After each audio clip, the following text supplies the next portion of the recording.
Irmãos, é uma alegria muito, muito grande poder estar aqui com vocês nessa noite, né?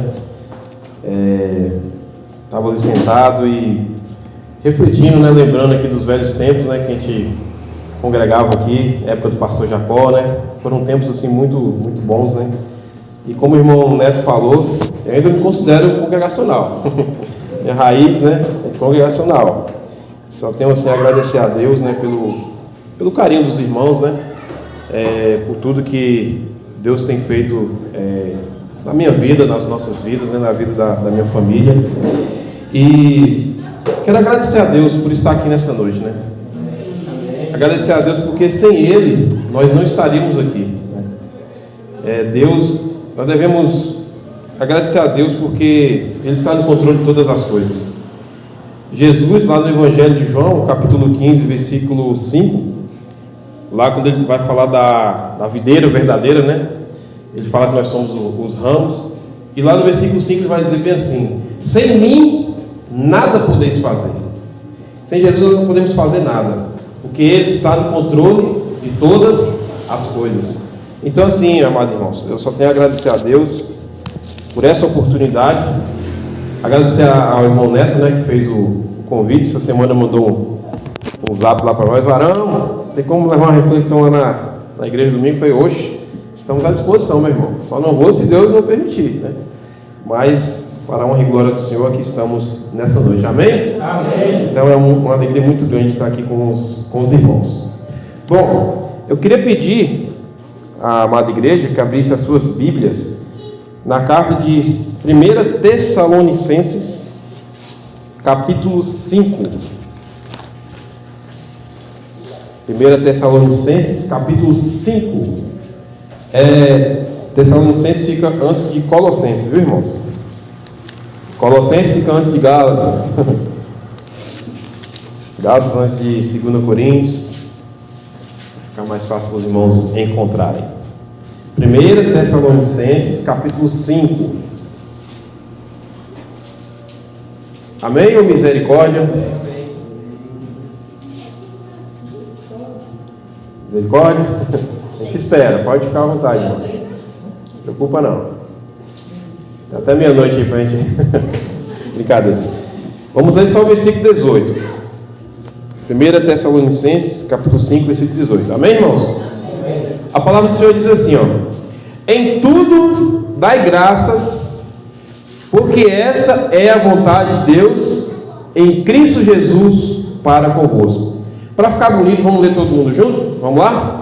Em tudo dai graças, porque esta é a vontade de Deus em Cristo Jesus para convosco. Amém? Amém. Glória a Deus, louvado seja o nome do Senhor. Irmãos, nessa noite eu queria falar sobre gratidão. Amém? Amém. Queria falar sobre gratidão. Gratidão é uma das mensagens que você vai quase não ouvir falar nas igrejas nos dias de hoje, né? É muito pouco falado sobre gratidão e também pouco vivido sobre gratidão. Então eu queria fazer uma pergunta desafiadora para todos nós nessa noite. Eu queria fazer a seguinte pergunta para os irmãos: você é uma pessoa grata a Deus? Sim ou não? Só reflita. Você é uma pessoa grata a Deus? Você é a pessoa que agradece a Deus por tudo que Ele faz na sua vida? Vou desafiar os irmãos então agora.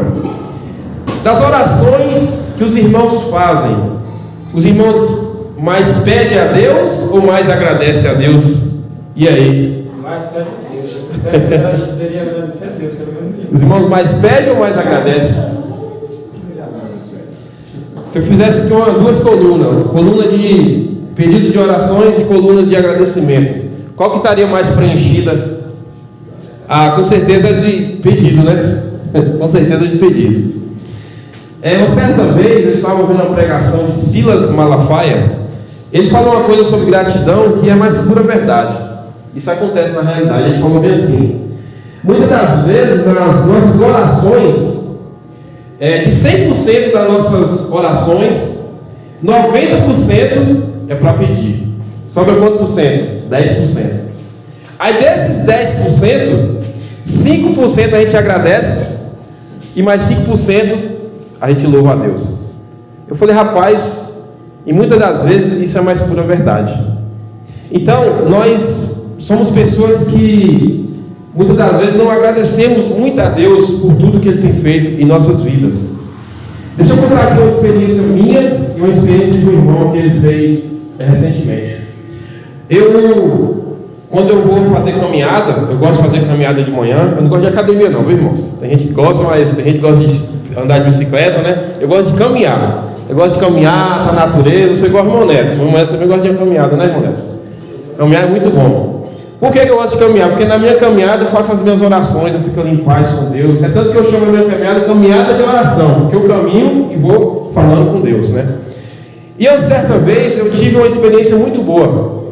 Eu fui fazer uma caminhada pela manhã e eu falei para Deus, Deus, hoje eu não quero pedir nada, eu só quero agradecer. E aí eu passei 1 hora em oração só agradecendo, amados irmãos. Só agradecendo, não pedi nada, dica de nada. Aí talvez os irmãos devem pensar assim, irmão Reinaldo, dá para ficar 1 hora orando só agradecendo? Dá, irmãos, dá para ficar até mais. Mas como assim? Porque às vezes a gente pensa assim, né? Ah, mas se eu for agradecer, por exemplo, Senhor, obrigado porque o Senhor me salvou. Senhor, obrigado pela minha família. Senhor, obrigado pelo pão de cada dia. Aí, irmão Reinaldo, eu vou orar rapidinho, não vai nem 20 minutos. Mas, amados irmãos, se você for parar para pensar, a oração ela pode se estender por muitos e muitos minutos. Por exemplo, vou dar um exemplo aqui bem simples. Você vai agradecer a Deus por sua salvação. Você não vai chegar e falar, Deus, obrigado que eu fui salvo, só e acabou. Não. Estende a sua oração. Senhor, obrigado. Porque um dia o Senhor me tirou do lamaçal do pecado. Porque um dia eu estava lá nas trevas, Senhor, fazendo aquilo que não agradava ao Senhor. Porque um dia eu estava fazendo aquilo, Senhor, que vai contra os teus mandamentos. Senhor, obrigado, Senhor, porque um dia o Senhor me salvou. O Senhor me tirou das más influências, entendeu, irmãos? Então a oração vai estendendo. Isso só por um pedido, né? Ou por um agradecimento. Então eu passei 1 hora só agradecendo a Deus. Obrigado, Senhor, pela minha família. Senhor, obrigado pela salvação. Obrigado pelo pão de cada dia. Obrigado pelo meu trabalho. Obrigado pela igreja, por poder fazer parte do reino. E encerrei a minha oração só agradecendo. Não pedi nada. Irmãos, foi um momento muito bom. Muito bom. Por quê? Porque eu deixei de pedir e só agradeci. Recentemente, o irmão lá da nossa igreja, ele fez uma experiência mais bacana ainda. Ele tirou 11 dias. Ele fez um propósito com Deus, falou, Senhor, eu vou tirar 11 dias só para agradecer, não vou pedir nada. Eu fiz só um dia, ele fez 11 dias, irmãos, 11 dias orando. Acordava de manhã cedo, 5 horas da manhã, tirava ali 40 minutos, meia hora e só agradecia. Ele falou que agradecia do momento que Deus tirou ele do pecado, pelo trabalho, pela família. E ele falou que aconteceu experiências maravilhosas na vida dele, quando ele fez essa experiência. Então o que eu estou querendo trazer para os irmãos nesta noite? Que nós devemos agradecer mais e pedir menos, ou então, pelo menos, né, os agradecimentos e os pedidos serem na mesma medida. Porque, amados irmãos, sejam sinceros, nós somos mais pidões do que gratos a Deus. A gente é pidão demais, irmãos. Às vezes a gente faz de Deus um Papai Noel, né? Deus me dá, Deus eu quero, Deus me dá, Deus eu quero, só pedindo a Deus.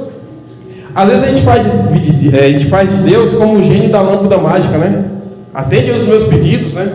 Os irmãos conhecem, né, o gênio da lâmpada mágica, né? Que a pessoa vai lá, acha a lâmpada, né? Esfrega a lâmpada, o gênio sai, você tem direito a 3 desejos, 3 pedidos. Aliás, a gente trata Deus pior ainda do que o gênio da lâmpada mágica, porque o gênio da lâmpada mágica são 3 pedidos. E Deus tem hora que a gente faz 50 pedidos num dia. Deus me dá isso, Deus me dá aquilo. Irmãos, pensa bem, como que fica o coração de Deus? Como é que fica Deus nós tendo essa atitude? Só pedindo, só pedindo, só pedindo. Vou dar um exemplo bem simples. A maioria aqui é pai, né? Pai e mães, né? Pensa bem, seu filho só pedindo coisa para você. Pai, me dá isso. Pai, me dá aquilo. Pai, me dá um videogame. Pai, me dá um celular. Pai, me dá doce. Pai, me dá dinheiro. Rapaz, você vai pensar o quê? Rapaz, esse menino tá demais. Ô menino pidão, né? Esse menino sabe que me ama mesmo ou tá só querendo as coisas pelo interesse? Aí você fica indignado, né? Não, meu Deus do céu, você não sabe pedir. Meu Deus do céu, e gente, a gente é a mesma coisa com Deus. É a mesma coisa. Então muitas das coisas que acontecem nos nossos lares é para servir de exemplo para nós também, em relação a nós e Deus. A gente é do mesmo jeito. Nós só pedimos, Deus me dá, Deus me dá. Irmãos, vamos agradecer mais.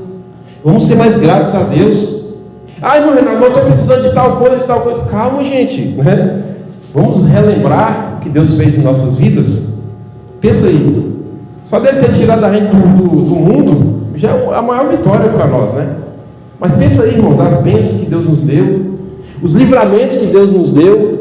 Volta lá no passado, que a gente veio na igreja aqui na frente. Eu quero agradecer a Deus, porque Deus fez uma bênção na minha vida, porque Deus me livrou de algo, porque Deus me deu isso, que Deus me deu aquilo. A gente esquece. Por que muitos profetas do Antigo Testamento vinham e falavam a mesma coisa para o povo de Israel? O povo de Israel poderia alegar assim: peraí, mas esse profeta está falando a mesma coisa? A gente já sabe o que é certo e errado. Mas os profetas vinham e falavam por quê? Para relembrar o povo daquilo que Deus tinha feito na vida deles. A mesma coisa tem que acontecer com a gente. Então, irmãos, nós precisamos ser mais gratos ao Senhor, nosso Deus. Amém? Amém. Louvado seja o nome do Senhor. Vamos lá. Nós lemos o texto de 1 Tessalonicenses, nome difícil, né? Tessalonicenses. Eu acho que quem se converte vai começar a ler a Bíblia, dá uma travada na língua, né? Tessalonicenses, é um trava-língua. Então nós lemos aqui 1 Tessalonicenses, porque tem segunda também, né? Capítulo 5, versículo 18. Deixa eu fazer uma pergunta para os irmãos. Quem foi que escreveu essa carta? Os irmãos sabem? Quem quer responder? Ninguém? Quem escreveu essa carta aos Tessalonicenses foi o apóstolo Paulo, né? E por que ele escreveu? Por qual motivo ele escreveu? Por que ele escreveu esse versículo? Em tudo dai graças, né? Irmãos, a igreja de Tessalonicenses, quem fundou essa igreja foi o apóstolo Paulo.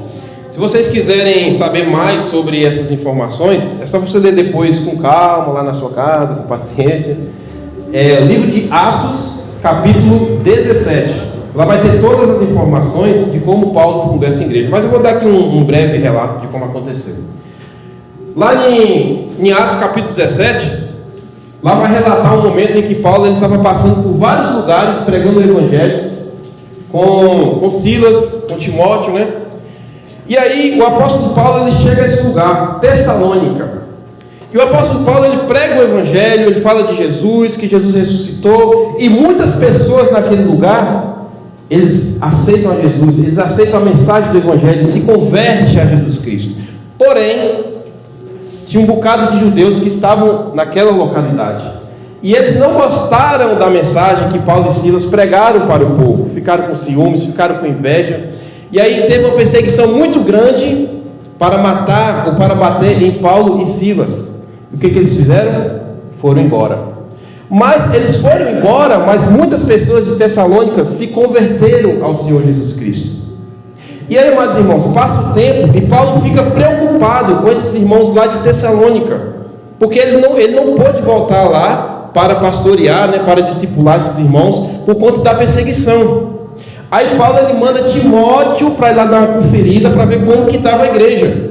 E Timóteo ele traz um bom relato para Paulo. Timóteo ele chega e fala: Paulo, a igreja lá está firme, a igreja lá está aguentando firme. Por quê? Porque tinha muita perseguição aos cristãos. Então Paulo ele fica aliviado. E aí Paulo ele vai e escreve a carta, a primeira carta para os Tessalonicenses e a segunda carta para os Tessalonicenses. Em que sentido? No sentido de orientar os irmãos o que eles deveriam fazer. E aí é onde Paulo escreve, né? Para os irmãos de Tessalônicas, que eles deveriam se alegrar sempre, orar sem cessar, né? Não apagar o Espírito Santo, não desprezar as profecias, examinar tudo, retende o que é bom. E aí é onde ele vai e fala: em tudo dai graça, porque essa é a vontade de Deus em Cristo Jesus. Nós vamos falar só sobre o versículo 18 nessa noite. Irmãos, esse versículo aqui, ó, dá para você fazer umas 5 pregações. É muito profundo. Vamos lá. Então o versículo diz: em tudo dai graças. Rapaz, Quando você lê isso aqui, em tudo dai graça, você pode parar e pensar assim: eu acho que o apóstolo Paulo está pegando um pouco pesado. Em tudo dai graça? Então eu tenho que dar graça por tudo mesmo. Quer dizer que se eu fiquei desempregado, eu tenho que chegar para Deus e falar: ah, obrigado, Senhor, estou desempregado, valeu, viu? Obrigadão, né? Pensa aí, em tudo mesmo tem que dar graça. Quer dizer que veio uma doença, uma enfermidade muito grave na minha vida, obrigado, viu, Senhor? Estou doente, ó, valeu, obrigadão, viu? Agradeço ao Senhor por isso. Irmãos, é esse o sentido do texto mesmo? Não. Devemos prestar atenção no que a palavra diz. A palavra de Deus é muito profunda. Vamos analisar. Olha só, olha o que o versículo diz: em tudo dai graça. A palavra de Deus não está dizendo por tudo dai graça. Não é dar graça por tudo, é dar graça em tudo. Irmão Reinaldo, tem a diferença? Ou se tem uma diferença gigantesca, amados irmãos. Dar graça por tudo e dar graça em tudo tem uma diferença. Eu vou dar um exemplo aqui para os irmãos. Por exemplo, o que Paulo está nos ensinando aqui é o seguinte: devemos dar graça em tudo. Suponhamos que um de nós ficamos desempregado. Então nós não vamos pegar o texto e falar assim: Senhor, eu te dou graça porque eu estou desempregado. Não. O texto está ensinando assim: Senhor, eu te dou graça porque em meio a essa situação, eu te dou graça, Senhor, porque o Senhor é fiel. Eu te dou graça, Senhor, porque o Senhor é o Deus de provisão, porque o Senhor é o Deus que pode abrir as portas e eu conseguir outro emprego. Quem sabe, Senhor, eu não fui desempregado porque o Senhor tem uma coisa melhor para mim. Amém, irmãos? Então não é dar graça por estar desempregado, mas é dar graça em meio ao desemprego. A mesma coisa uma doença. Vem uma doença, uma enfermidade em nossas vidas, você não fala assim: obrigado, Senhor, pela doença. Não. Obrigado, Senhor, porque em meio a essa situação, em meio à enfermidade, eu te dou graças. Porque o Senhor é o Deus da cura, o Senhor é o médico dos médicos. O Senhor pode trazer uma cura para a minha vida. Ou quem sabe o Senhor também não está permitindo que eu passe por essa enfermidade para me ensinar algo, ou para que eu seja uma ponte, para que eu seja uma bênção na vida de alguém, ou para que eu passe por essa situação, para que eu possa orientar outra pessoa que estará passando pela mesma situação. Então não é dar graça por tudo, é dar graça em tudo, em meio à situação.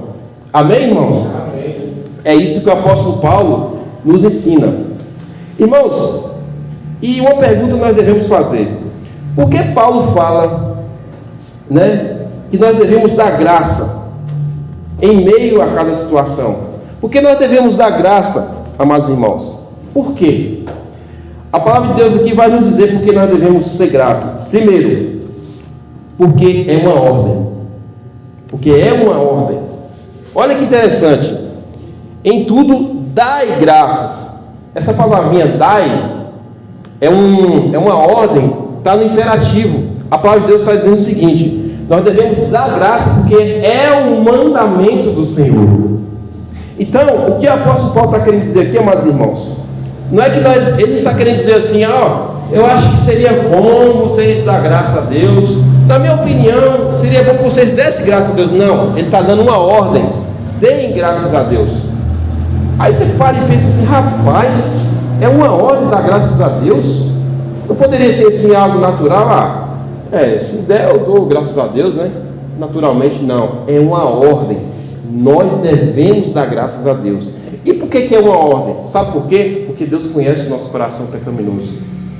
Por que Ele deixou como se fosse uma ordem? Como se fosse não, é uma ordem. Porque Deus sabe que nós somos pecadores. Porque Deus sabe que muitas das vezes as bênçãos que vêm sobre nossas vidas, nós não atribuímos a glória a Deus, mas nós queremos a glória para si mesmo.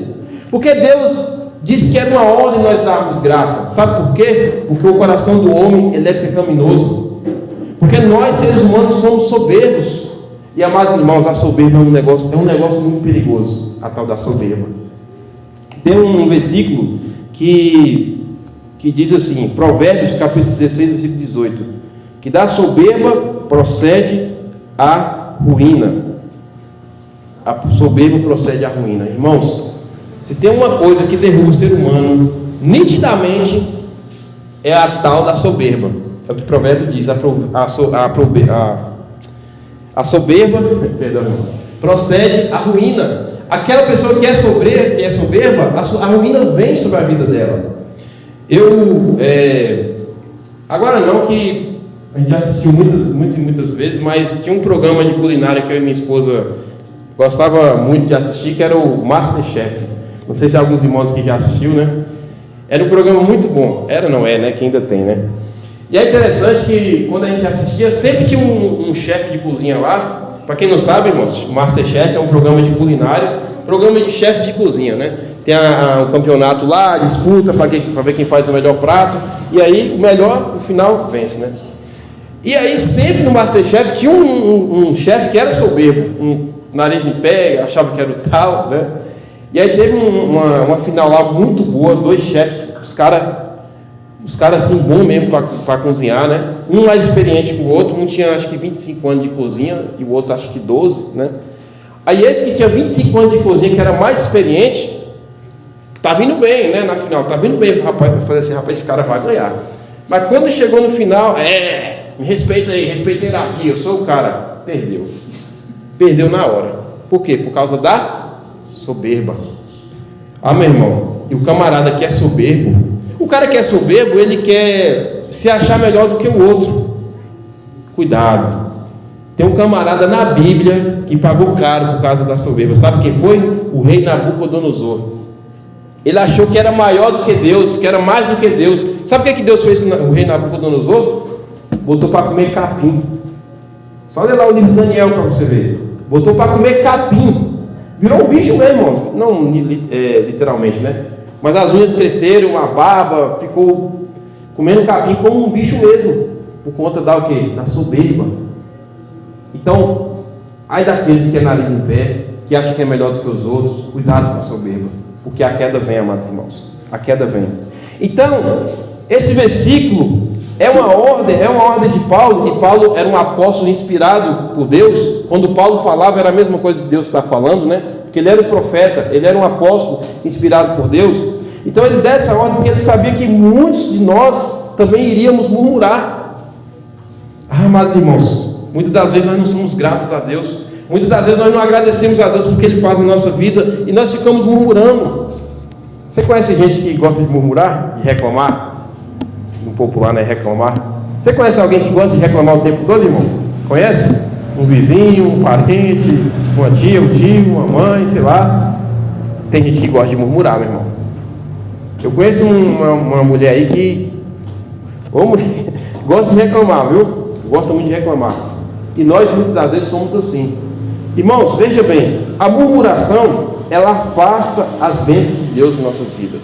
A pessoa que murmura muito, é como se ela estivesse falando bem assim: ó Deus, o que o Senhor faz por mim, não estou nem aí.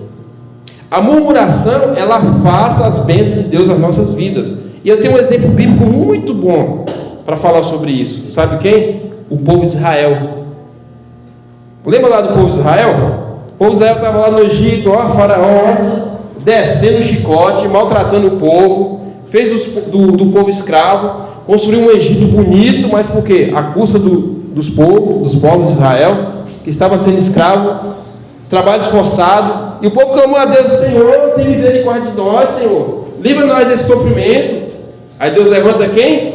Moisés. Aí Deus vai lá, os irmãos conhecem a história, né? Deus fala com Moisés através da sarça ardente: não, Moisés, vou enviar você para libertar meu povo lá da escravidão do Egito, da escravidão de Faraó. E Deus manda Moisés. Moisés já chega lá e fala: ó Faraó, o negócio é o seguinte, libera meu povo aí para adorar a mim lá no deserto, senão o bicho vai pegar para o seu lado. O Faraó endureceu, não quis libertar o povo. O que é que Deus fez? Mandou 10 pragas, uma atrás da outra, ó, em cima de Faraó. O Faraó falou: não tem jeito não, contra esse Deus aí, não dá para meter as caras não. Então libertou o povo de Israel. Irmãos, olha, o povo de Israel tinha visto que as 10 pragas do Egito, tinha visto o poder de Deus atuando no meio deles e no meio dos egípcios. Chega lá de frente do Mar Vermelho e começa a primeira murmuração: ah, Moisés, tu trouxe a gente para cá para quê, moço? A gente vai ser comido pelos urubus, a gente vai morrer aqui nesse deserto. Moço, soubesse deixar a gente lá no Egito, mas rapaz, nós está aqui de frente do Mar Vermelho, atrás de nós estão os cavaleiros de Faraó. Tu tá ficando maluco, Moisés? Quem que trouxe a gente para cá? Moisés: calma, gente, calma, moreno. calma. Aí Deus falou o que para Moisés? Pega seu cajado, toca no mar, e o mar se abre. Aí beleza, o povo passa lá para o outro lado, os cavaleiros de Faraó que não se afogam. Quando chega lá do outro lado, o povo está com sede. Aí chega lá num rio lá que era, acho que o rio chamava Mara, né? Que o significado é águas amargas. O povo começa a beber água amarga. Moisés, eu vou morrer de sede. Como é que tu traz a gente para cá para passar por isso? Não sei o que. Moisés, calma, gente, calma.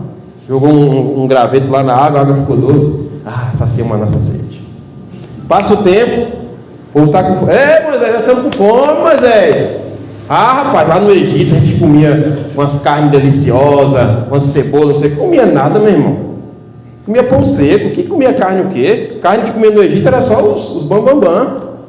E Moisés, calma, gente, calma. Orou a Deus, veio as codornas. Não, primeiro veio o maná, né? O maná do céu. Moisés, estamos enjoados de maná. Aí Moisés vai, ora a Deus. Deus manda as codornas. Moisés, estamos com sede. Deus vai, Moisés vai, toca na rocha, sai a água.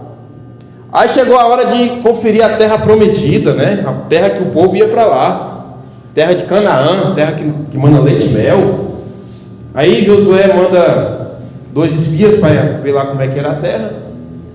Aí ele chega e traz o relato. Rapaz, a terra é boa, viu? Moço, o cachiúva mesmo tem que ser 2 caras para carregar de tão pesado que a terra é fértil mesmo. Terra que manda leite e mel significa isso, né? Que é terra fértil, né? Agora tem um problema.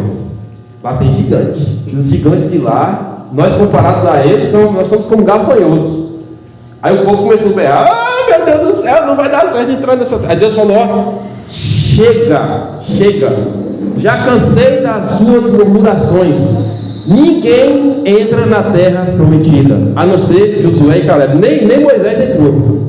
Nem Moisés, só Josué e Caleb. A outra geração morreu tudo no deserto. Por quê? Por conta da murmuração. Então, trazendo para os dias de hoje, irmãos, a murmuração é perigosa. Que nós sejamos mais gratos a Deus, em vez de nós ficarmos murmurando. Mas também a gratidão, ela atrai as bênçãos de Deus para as nossas vidas, amados irmãos. Eu vou dar um exemplo bíblico também. Os irmãos já ouviram da história da Sunamita, que recebeu o profeta Eliseu em sua casa? O profeta Eliseu sempre passava ali na terra da Sunamita, né? E a Sunamita sempre recebia o profeta Eliseu na sua casa. E aí um dia, a Sunamita conversou com seu esposo. Falou: bem, esse profeta que vem aqui na nossa casa, ele é homem de Deus, varão abençoado. Rapaz, vai poder fazer um quartinho para ele aqui na nossa casa, né? E assim fizeram um quartinho para Eliseu, uma escrivaninha, uma cama, tudo bonitinho. Aí quando Eliseu chegou, aí Eliseu, para você. Aí Eliseu falou para o seu servo, né, Geazi: Geazi, essa mulher tem atendido a gente tão bem, né, tem sido tão generosa. Nós podemos ver assim o que ela precisa para nós orarmos a Deus, para Deus conceder alguma coisa para ela. Aí Geazi falou assim: Senhor, ela não tem filho. Então Eliseu falou para ela: daqui ano que vem, nesse mesmo horário, você vai ter um filho. E assim aconteceu, ela teve um filho. Ou seja, a gratidão, amados irmãos, a gratidão dela receber o profeta de Deus na sua casa, porque receber um profeta era como se recebesse Deus, o próprio Deus. Então Deus a abençoou com um filho. O que eu quero dizer com isso? Muitas das vezes, quando nós somos gratos a Deus, Deus também nos abençoa. Não que nós temos que ser gratos no intuito de receber bênção, não. Mas quando nós somos gratos a Deus, automaticamente as bênçãos de Deus vêm sobre as nossas vidas. Amém, amados irmãos? E também a gratidão, ela nos traz a alegria. Tem um salmo que eu gosto muito e que é muito conhecido. Salmo 126, versículo 3 diz assim: grandes coisas o Senhor tem feito por nós, por isso estamos contentes. Grandes coisas o Senhor tem feito por nós. Isso é o que? É gratidão. É você agradecer a Deus. Deus, grandes coisas o Senhor tem feito por nós. Irmãos, vamos parar aí e pensar um pouco as coisas que Deus tem feito em nossas vidas. Muitas das vezes a gente olha só daqui para frente, né, e não olha lá para trás. Como eu falei aqui no início da mensagem, sobre o que Deus fez em nossas vidas. Então vamos refletir sobre isso, né? E Deus tem feito muitas e muitas coisas em nossas vidas. Bom, e por que nós devemos dar graças a Deus? Porque porque esta é a vontade de Deus. Olha o que o versículo diz: em tudo dá graça, porque esta é a vontade de Deus. E o que diz lá em Romanos capítulo 12? Que a vontade de Deus ela é boa, perfeita e agradável. Mas espera aí, calma lá. Sim, irmãos, a vontade de Deus ela é boa, mas muitas das vezes é um pouco difícil a gente compreender a vontade de Deus. É muito fácil a gente compreender a vontade de Deus quando a gente recebe uma bênção assim, bem nítida, né? Você está ali lutando para ter uma casa, obrigado, a vontade de Deus é boa, né? Está lutando para ter um carro, você recebeu um carro, a vontade de Deus é boa, né? Está encalhado, né? Quer casar, arrumou um varão, uma varoa, casou, a vontade de Deus é boa, perfeita e agradável. E nas outras coisas, aquele processo difícil que a gente está passando, como eu falei aqui, no desemprego, na doença, nas coisas que realmente é difícil de entender a vontade de Deus. Eu vou falar uma coisa aqui para vocês. Tem muita gente fazendo oração de forma errada. Sabia disso? Geralmente uma oração, como que é feita, irmão Neto? Como que é feita uma oração? A gente ora a Deus, com fé em Jesus, não é assim? E pedindo em nome de Jesus. E o Espírito Santo vem e faz a obra. Mas tem um detalhezinho que a gente esquece. Qual é o detalhe? Senhor, eu te peço que se o Senhor puder, me abençoa com isso aqui. Eu tenho fé em Jesus que isso vai acontecer. Eu te peço em nome de Jesus, mas falta o quê? Seja feita a tua vontade. Jesus lá no Getsemane, sofrendo, pregou uma mensagem ontem, bênção de Deus, a nossa igreja. Ele falou sobre o sofrimento de Jesus. Explanou assim a mensagem de uma forma muito profunda, meu irmão, muito profunda. Ele falou daquela passagem onde Jesus, ele soa, o seu suor transforma em gotas de sangue. Ele falou desde o momento que Jesus sofreu no Getsemane até a cruz, né? Interessante a oração de Jesus, quando ele estava lá sofrendo no Getsemane. Ele falou o quê? Pai, se possível for, passa de mim esse cálice. Por que esse cálice? O cálice da ira de Deus. Irmãos, todo o pecado da humanidade estava em cima de Cristo. Todos os pecados da humanidade, tanto antes de Jesus, depois de Jesus, até o fim de tudo em cima de Jesus. Então por isso que ele soa sangue. Quando a pessoa soa sangue, é porque essa pessoa está passando por um momento de estresse muito extremo, um momento muito difícil, muito delicado. E é interessante que ele fala: Pai, se possível for, passe de mim esse cálice, mas todavia não seja feita a minha vontade, seja feita a tua vontade. É isso que nós devemos aprender com Cristo.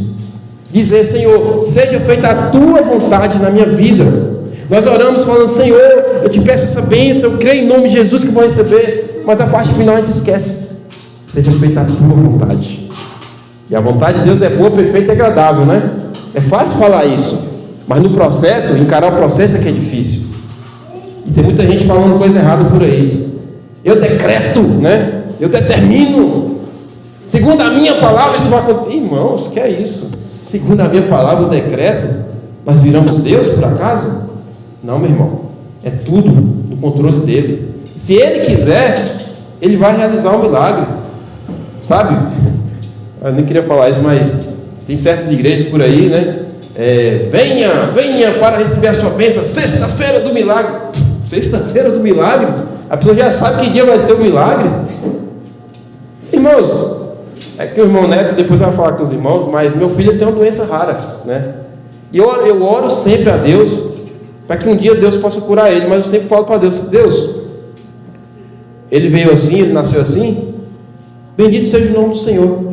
Se o Senhor curar ele, o Senhor vai ser glorificado. Se o Senhor não curar, o Senhor vai ser glorificado. Não é assim que aquela música diz? Se Deus fizer, ele é Deus. Se não fizer, ele é Deus. Se a porta abrir, ele é Deus. Mas se fechar, se a doença vier, ele é Deus. Se curado eu for, se tudo der certo. Mas se não der, continua sendo Deus, porque ele está no controle de todas as coisas. Então, irmãos, é muito difícil entender esse processo. E eu queria falar aqui rapidinho, amados irmãos, sobre duas passagens da Bíblia: Paulo e Silas e José do Egito. Então às vezes a gente fala assim: a vontade de Deus é boa, perfeita e agradável, mas nós não entendemos muitas vezes o processo. O processo é que é dolorido, irmãos. Paulo e Silas, Paulo ele queria pregar o Evangelho na Ásia, Mas o Espírito do Senhor impediu ele de ir para a Ásia e falou para ele ir para Betinha. Então Paulo ele vai passando por vários lugares, né? Até ele chegar em... eu esqueci o nome do lugar agora, Filipos, né? Até ele chegar em Filipos, ele começou a pregar o evangelho em Filipos. Lá em Filipos foi onde acho que Lídia foi convertida. E lá tinha uma menina que tinha um espírito de adivinhação. Era um demônio, né? E aí tinha um cara que ele era responsável por essa menina. Então ela adivinhava as coisas e ele recebia o funfa, recebia a grana. E aí quando Paulo e Silas estavam nesse lugar, essa menina possessa começou a falar: ó, esses dois aí, ó, são servos do Deus Altíssimo, né? Veio aqui pregar o evangelho. Paulo e Silas quietos. E todo dia falava: esses dois aí são servos do Deus Altíssimo. E Paulo e Silas calados. Chegou a hora que Paulo ficou irritado: demônio, eu te ordeno, saia dessa menina. E saiu. Irmãos, em vez do povo ficar alegre, o dono, né, que era responsável pela menina que recebia a bufunfa, meu irmão, não ficou legal não. Não ficou bom não. Pegaram Paulo e Silas e ó, desceram o cacete. Desceram o cacete. E aí aonde aquela passagem que Paulo e Silas estavam presos, estavam na prisão lá, à meia-noite, louvaram a Deus. Aí eu penso assim, Paulo poderia falar assim: peraí, Senhor, eu queria ir para a Ásia. O Senhor me trouxe para aqui, eu estou pregando o evangelho e estou passando por isso, mais Silas. Paulo fez isso? Não, meu irmão. Paulo ele entendeu que a vontade de Deus é boa, perfeita e agradável. Ele e Silas, né, porque eles estavam juntos, eles entenderam que a vontade de Deus é boa, perfeita e agradável. Fez o quê? Louvar ao Senhor. Meu irmão, se fosse a gente ia louvar a Deus, depois de levar uma surra para pregar o evangelho, não estava fazendo nada de errado, estava só pregando o evangelho. Louvar ao Senhor. Mas olha só, Deus tem os seus propósitos. Paulo ele queria ir para a Ásia, o Espírito Santo não deixou. Depois que eles foram presos, o que aconteceu? O carcereiro e toda a sua família foram salvos. Então foi o propósito de Deus, foi a vontade de Deus que isso acontecesse na vida de Paulo e Silas. Para quê? Para que o carcereiro e toda a sua família fossem salvos. Aí talvez depois Paulo iria entender: Senhor, agora eu entendi por que o Senhor não quis que nós fôssemos para a Ásia. Ele foi depois para a Ásia, mas naquele momento ele não foi, o Espírito Santo não deixou. Por quê? Porque Deus tinha uma obra a fazer na vida do carcereiro e da sua família. E com certeza Paulo e Silas agradeceram a Deus por isso ter acontecido. Então, amados irmãos, a vontade de Deus é boa, perfeita e agradável? Mas difícil é entender o processo. Outro exemplo, José do Egito. José, gente, gente, ele lá contava o sonho para os irmãos: irmãos, eu tive um sonho assim, assim, assado. Os irmãos ficaram com inveja, porque também Jacó, né? Jacó tinha José como o filhinho queridinho dele, né? E os outros nem estavam muito bons. Falar uma coisa aqui, vocês que é pais, né? Eu só tenho um filho só, mas quem é pai e mãe aí que tem mais de um filho, não tratam um assim mais do que o outro, não. Meu gostosinho, meu tchutchuquinho, o outro lá recanteado. Não, trata igual. Por quê? Porque senão você pode despertar uma ira, uma inveja muito grande daquele filho que você não está dando atenção. Foi o que aconteceu na vida de José, na vida de Jacó. Ele estava dando mais atenção para José, e os outros irmãos não deram atenção para os outros irmãos. Então isso despertou uma ira, uma inveja muito grande no coração dos irmãos de José. E o que eles fizeram? Rapaz, esse José, ele se acha, vai, velho. Olha lá, estavam os irmãos reunidos, e vem José, vou contar um sonho para os irmãos. Aí os irmãos falaram assim: olha para aquilo, moço. Lá vem um sonhador. Olha lá, já vem um sonhador. Bora fazer uma trambolha para esse cara aí. Pegar e jogar José no poço. José não fez nada, irmãos. Jogou no poço, mas e agora? Vai fazer o quê? Vai fazer o quê, José? Já sei. Uns irmãos lá tiveram um plano. Está vindo uma caravana de mercadores e de vendedores. Vamos vender José para eles lá, né? Aí você vira o que vai fazer com José. Mas pega as roupas de José, pega um sangue do animal, tinge, né? Passa o sangue, nós falamos para o nosso pai, nós falamos para o papai que uma besta fera foi com o meu José. Fizeram isso. Bom, o que aconteceu? José foi para o Egito, foi comprado por Potifar, guardião do exército de Faraó. Então Potifar viu que José, ele se destacava, ele era diferente. Potifar falou: rapaz, eu gostei desse menino, vou botar para cuidar de casa. O diabo não gosta de ver ninguém quieto, fez o quê? Botar a mulher do Potifar, né? Vocês vão entender, né? Potifar. Pegou a visão, né? Aí o diabo usava a mulher do Potifar para dar em cima de José. Viu que José era bonitão, né, jovem. E aí, Zé, deita comigo. José falou, tá doida, mulher? Eu vou trair o seu marido e o meu senhor? Faça. Zé, deita comigo não, cara. Zé, não quer. Né? Pegou o Zé à força, Zé, ó, vazou. Ela simulou, né, um estrupo. E José foi jogado na prisão. Enfim, depois de um tempo, José interpretou o sonho do copeiro, do padeiro. Isso caiu no ouvido de Faraó, que teve um sonho maluco lá, das 7 vacas gordas, 7 vacas magras, das espigas e tal. Ei, rapaz, ninguém interpreta meu sonho, não, é? Ah, Senhor, tem um cara lá na prisão que interpreta o sonho. Quem? José. José foi lá, interpretou o sonho. E aí José se tornou governador do Egito, braço direito de Faraó. E o Egito naquela época, irmãos, era o império mundial daquela época, né? Aí, 7 anos de fartura e 7 anos de seca, de escassez. Nos 7 anos de escassez, quem é que vai lá comprar alimento? Os irmãos de José. E aí, amados irmãos, José perdoa os seus irmãos. José se reconcilia com os seus irmãos.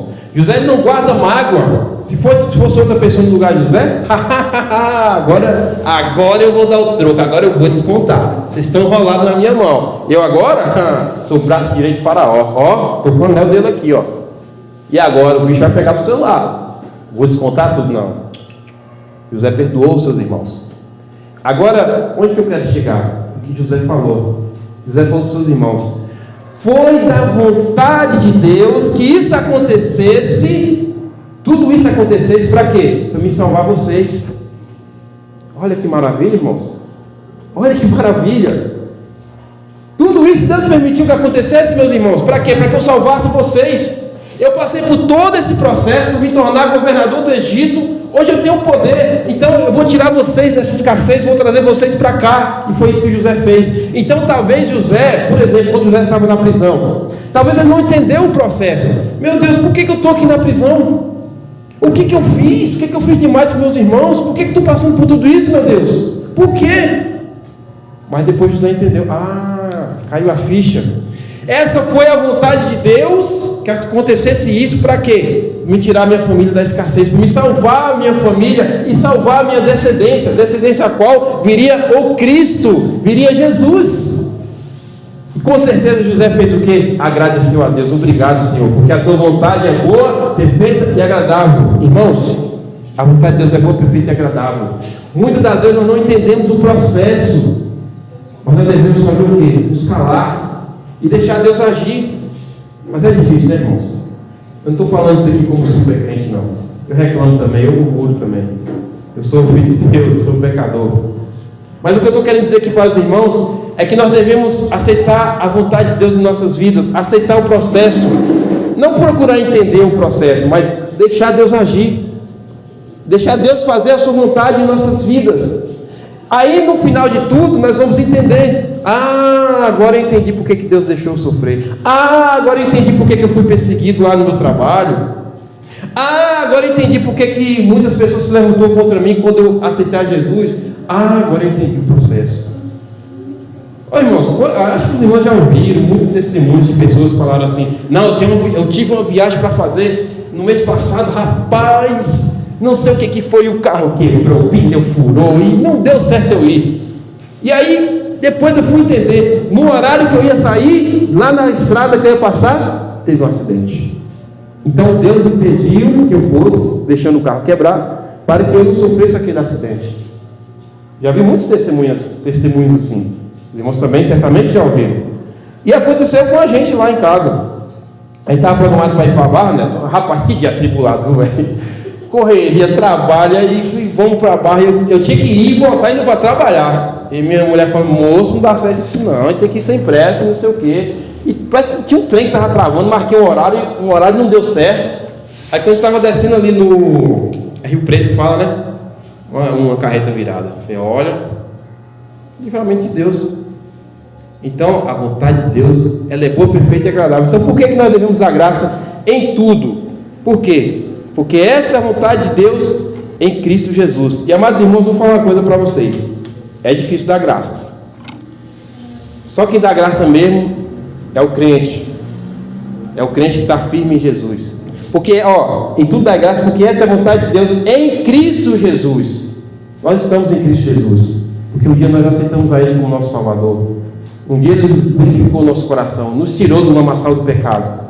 Então só o cristão de verdade, ele pode dar graça com toda a firmeza, com todo o sentimento, com toda a fé. Então, amados irmãos, eu quero concluir essa mensagem dizendo o seguinte: vamos ser gratos a Deus. Amém. O que eu trouxe aqui essa mensagem nesta noite não é vamos ser cheios do poder de Deus, não sei o quê. Não, a mensagem dessa noite é simples, pura e objetiva. Ser gratos a Deus, agradecer a Deus. Irmãos, e vamos agradecer a Deus, não é só naquelas coisas assim, como é que eu posso dizer? Aquelas coisas naturais, né, que a gente ora a Deus e agradece. Senhor, obrigado pela comida, né? Obrigado, Senhor. Não, vamos agradecer a Deus também pelas coisas simples. Um copo d'água, né? Falar isso eu vou até beber aqui. Olha como é bom. Estou aqui falando com os irmãos, né? Deu sede e você vem e bebe um copo d'água. Ou então está aquele calor de rachar. Ai, que sede, você vem e bebe um copo d'água. Irmãos, agradecer a Deus as coisas simples. Um copinho d'água. Obrigado, Senhor, pelo copo d'água. Faz assim, irmãos, respira, vai, bem forte, vai. Solta. Está respirando. Agradece a Deus pelo ar que você respira. É isso, irmãos, as coisas simples. Quer ver uma coisa que eu agradeço a Deus quando está no frio? Chuveiro. Ei, irmãos, eu gosto de tomar um banhozinho quente no frio, viu? Agora não está calor, né? Oh, Deus, obrigado. Que chuveirinho quente, que delícia, né? Eu morava de aluguel, a caixa não era nem 500 litros, faltava água direto, tinha que tomar banho de balde. Oh, meu Deus do céu. Só de raiva, quando eu fiz meu carro, eu vou botar 2 caixonas de 1000 litros. Não falta água lá em casa, graças a Deus. E aí, meu irmão, banhozinho quente, obrigado, Senhor, chuveiro. Essas coisas, irmãos, coisas simples. Vou contar uma coisa aqui que aconteceu esses dias. O carro da gente estava na oficina, né? Aí, os mecânicos estavam lá mexendo e tal, fui trocar algumas peças lá. E a buzina estava normal, antes de ir para a oficina. Aí depois saiu da oficina. Cadê a buzina? Passei na rua, vi uma pessoa lá. Ué, cadê a buzina? Aí falei pro cara lá da oficina: ô, você, os caras mexeu aqui e tava com buzina ou não tá mais? Nós não mexeu não sei o que. Falei, tá bom, eu resolvo depois. Aí o carro ficou sem buzina. Eu falei, meu Deus do céu. Depois eu levo na oficina. Aí quando passou uns 3 dias, eu tava andando na rua, falei, fulano de tal, moço, queria dar uma buzina aqui. Que buzina, irmãos? É um jeito de falar oi também, né? É um jeito de você alertar, né? Na hora de um perrengue. Mas também é um jeito de você falar oi. Opa, entendeu? É um jeito de você falar oi. Aí eu vi o pessoal passando, falei, tá sem buzina, né? Quando eu bati, e tava eu, minha esposa, meu filho e meu sogra no carro, nós estávamos indo pra onde, meu Deus? Acho que foi na escola, fui levar minha esposa. Aí assim, a família busca pé. Aí a sogra, vou também. Aí, bora todo mundo. Aí passou um fulano na rua, tá sem buzina, que eu bati, Aí todo mundo agora, glória a Deus, a buzina funcionou. Uma coisinha simples, irmãos. Graças a Deus, obrigado, Senhor, eu te agradeço pela buzina. Você fala, coisa boba. Não, irmãos, essas coisas simples. Então assim, irmãos, eu concluo a minha mensagem. Falei que ia concluir, nem concluí, né? Mas eu encerro essa mensagem dizendo o seguinte: vamos ser gratos a Deus, vamos agradecer a Deus por tudo, irmãos, tudo. Aí, irmão Renato, e dá para agradecer a Deus por tudo? Dá, meu irmão, por tudo mesmo, tudo mesmo. Mas como é que eu vou agradecer a Deus por tudo se você falou que não pode agradecer a Deus por tudo e sim agradecer a Deus em meio à situação? Sim, irmãos, diante daquelas situações difíceis, agradeça a Deus em meio à situação. Mas diante daquelas coisas que Deus faz, são as coisas naturais, agradeça a Ele. Obrigado, Senhor, pelo ar que eu respiro, pelas misericórdias, né? Primeira coisa que eu faço quando eu levanto de manhã, que eu vou fazer minha oração, eu agradeço pela misericórdia. Do jeito que está na Bíblia. Obrigado, Senhor, pelas tuas misericórdias, que são a causa de nós não sermos consumidos, e ela se renova a cada manhã, assim como ela está se renovando agora. Grande é a tua fidelidade. Amém, irmãos? Amém. Então vamos ser gratos a Deus nesse ano de 2024, né? Começou fevereiro, só passou um mês, hein? Tem muito chão pela frente para acabar 2024, então vamos pegar 2024 e agradecer a Deus por tudo, porque grandes coisas Ele tem feito em nossas vidas e por isso nós estamos contentes. Amém? Amém. Então essa é a mensagem que eu trago para os irmãos nessa noite. Quero agradecer mais uma vez primeiramente a Deus, né? também ao nosso irmão Neto, pelo convite. Sempre que precisar, estou à disposição. Amém? Amém. Quero voltar a palavra para o irmão Neto.